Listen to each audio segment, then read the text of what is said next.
Olá, este é o Tá Rolando, um programa realizado pela Pró-Reitoria de Ensino e pelo Instituto FURB, produzido pela FURB TV, para levar semanalmente até você tudo o que acontece na Universidade de Blumenau. Na edição de hoje nós vamos conhecer o Herbário da FURB. Quem vai com a gente é o Jonathan, aluno do curso de jornalismo.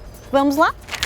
O Herbário Dr. Roberto Miguel Klein foi criado em 1990 e abriga coleções das mais variadas espécies de plantas.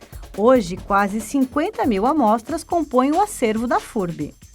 O professor André Luiz de Gasper é o curador do Herbário da FURB e é ele que vai explicar para a gente como funciona esse processo de indexação e de disponibilidade das coleções aos pesquisadores.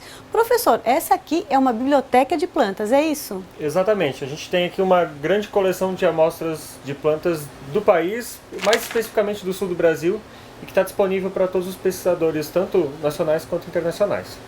E como é? Como acontece esse processo de disponibilidade dessas coleções? A partir do momento que a planta ela é incorporada na coleção, como essa que a gente tem aqui, por exemplo, ela entra para um banco de dados. Esse banco de dados ele já está disponível na internet, através de alguns projetos que a gente tem em andamento, onde o pesquisador ele pode entrar lá e colocar, por exemplo, Blumenau. E ele sabe todas as plantas que tem coletadas em Blumenau e em que coleção está. Se está na FURB, se está em Curitiba, se está em São Paulo, em qualquer área. Idem é uma biblioteca mesmo, exatamente, uma consulta de um como se acervo. fosse acessar o site da biblioteca da universidade e colocasse lá o título do autor, o título do livro ou o autor. Ele pode consultar da mesma forma as plantas que estão aqui na coleção.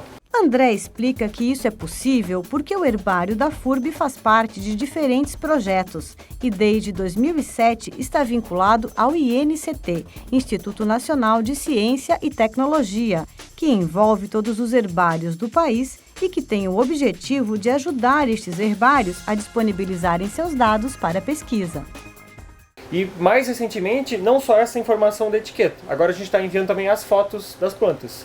Assim o pesquisador, quando ele vem ou ele quer visitar uma coleção, ele já sabe de antemão quais são as amostras que ele vai encontrar e se realmente tem alguma coisa que interessa ou não para ele. Assim ele não precisa perder tempo, passando em algumas coleções que eventualmente não tenham a amostra que ele precisa. Para o pesquisador acessar a coleção via internet, ter uma imagem digitalizada dessa planta, é suficiente ou não? Ele faz essa primeira consulta para conhecer a planta e se for de fato a planta que ele procura, ele vem aqui e pesquisa ela ao vivo e a cores? Tem duas opções. Dependendo da espécie, a imagem já resolve. Outras amostras não. Ele realmente vai precisar ou vir até aqui ou ele nos pede um material emprestado. Essa é uma outra opção que a gente envia as amostras de empréstimo. Então quem está fazendo uma dissertação de mestrado, uma tese de doutorado, o curador daquela coleção nos envia uma carta dizendo, eu precisava dessa e daquela amostra para os estudos de fulano de tal. Então essa pessoa, a gente embala o material e envia como uma forma de empréstimo. Quando ela terminar os estudos, a amostra retorna identificada para a gente. O armazenamento das amostras é mesmo bastante parecido com uma biblioteca. Elas ficam guardadas nestas caixas, com a temperatura do ambiente controlada e todo cuidado para que a umidade não danifique a coleção. Além de guardar a amostra desidratada da planta, uma parte é separada para formar um banco de DNA. Tudo isso para ajudar a ciência a identificar as espécies em cada localidade e ajudar o homem a preservar o meio ambiente.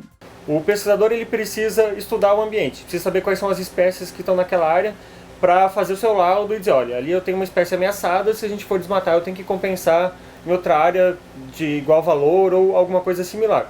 Então ele pode registrar as plantas que ele encontrou naquele ambiente, seja duplicação de uma BR, seja uma usina hidrelétrica em construção, seja o desmatamento por um loteamento, por exemplo.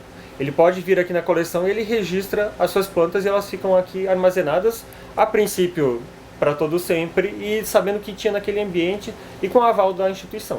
Independente dessa planta já estar aqui no herbário, ela vem georreferenciada, podemos dizer assim? Isso, das nossas 47 mil amostras, nós temos 41 mil georreferenciadas.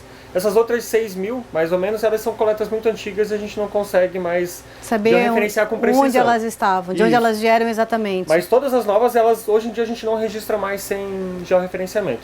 Pode ser com o GPS ou até com o Google Earth, né? A pessoa pode acessar e coletar a coordenada da região. Então com isso a gente consegue ter uma ideia do panorama de distribuição espacial das nossas amostras, né? Olhando o mapinha a gente vê o estado de Santa Catarina todo pintado das nossas coletas. Não faz muito tempo, o herbário da FURB ganhou um aliado importante, este equipamento para a digitalização das amostras. O procedimento é simples, mas altamente tecnológico. O equipamento fotográfico está ligado a um aplicativo e as imagens e informações vão direto para a base de dados do herbário da universidade. A qualidade da imagem é valiosa para os pesquisadores.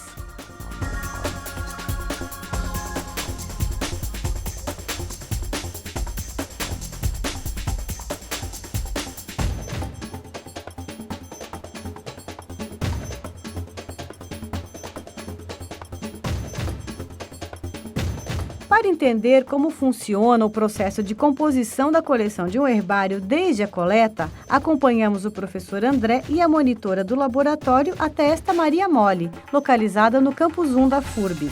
Todas as espécies presentes nos campi da universidade estão identificadas. Para ser colhida, a amostra precisa ter flores ou frutos. André explica que uma das maneiras de identificar a Maria Mole é pelo barulho peculiar que as folhas fazem, uma característica da espécie. E depois de coletar a planta lá no ambiente, é aqui no Laboratório de Botânica que ela passa pelo procedimento de secagem. A aluna Giesta Maria vai mostrar pra gente como é que faz. O procedimento é simples, mas exige técnica. A planta é prensada em jornal e amarrada para ficar bem firme.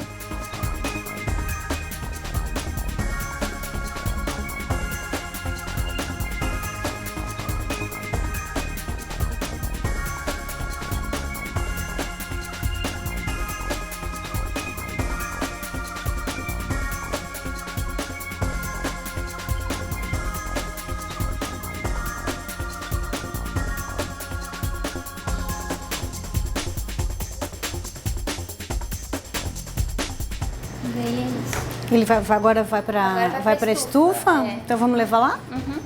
Vai lá.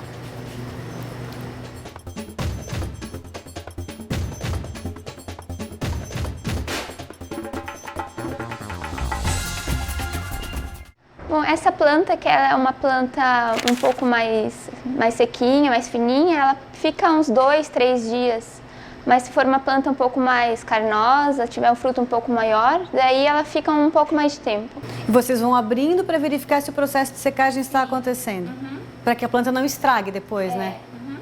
Se alguém tiver em casa alguma planta que não saiba exatamente o que gostaria de identificar, pode trazer aqui para o laboratório de botânica? Pode trazer aqui para o laboratório que a gente ajuda na identificação. Das quase 50 mil amostras disponíveis no herbário, mais da metade foi agregada ao acervo pelo Inventário Florístico Florestal de Santa Catarina. Quando olhamos o mapa do estado, é possível perceber a importância deste trabalho, que torna possível que pesquisadores do mundo todo conheçam a nossa flora.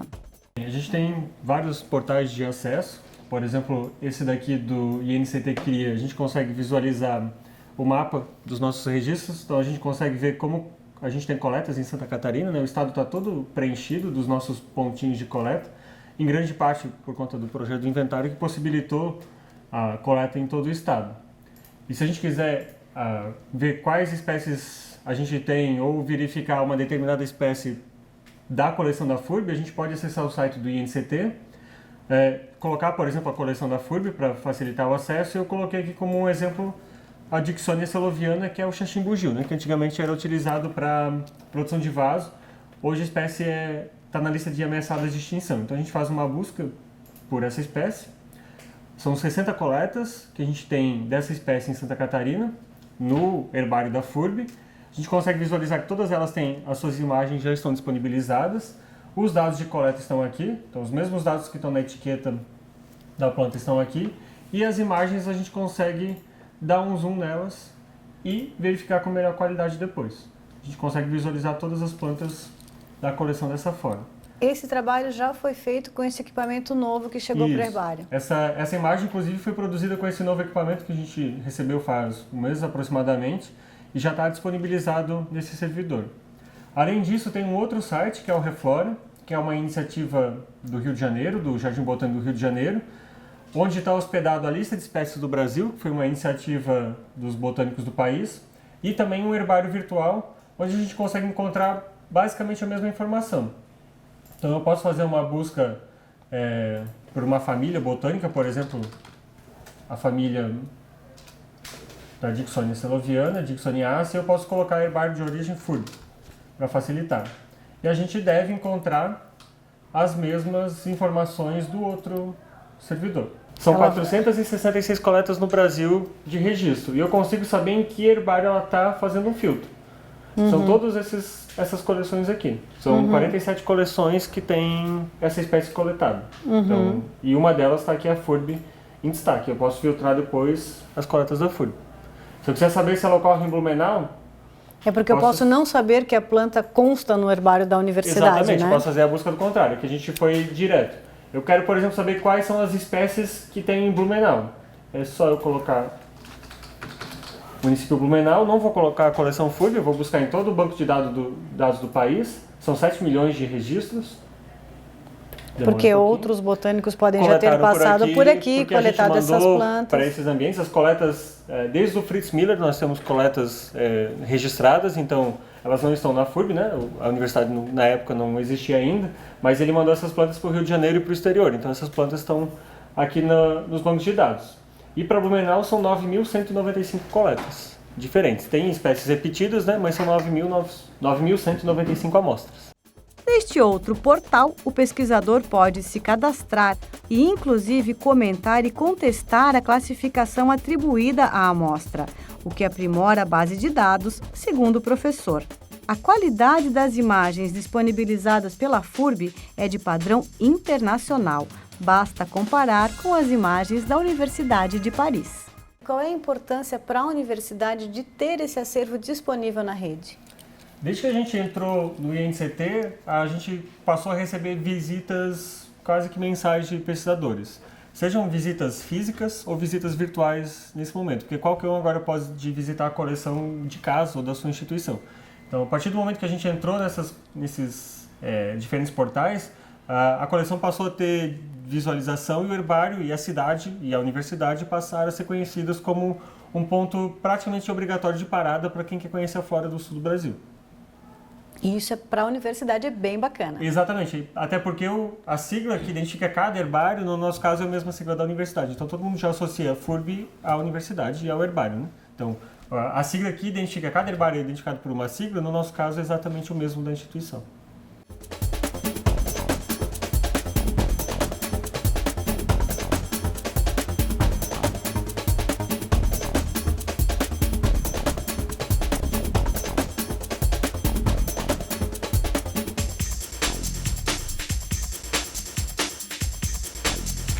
E esse foi o Tá Rolando desta semana. Ficou com alguma dúvida ou tem alguma sugestão? Escreve pra gente, tarolando@furb.br. Jonathan, obrigada pela participação e a gente se vê de novo na semana que vem. Até lá!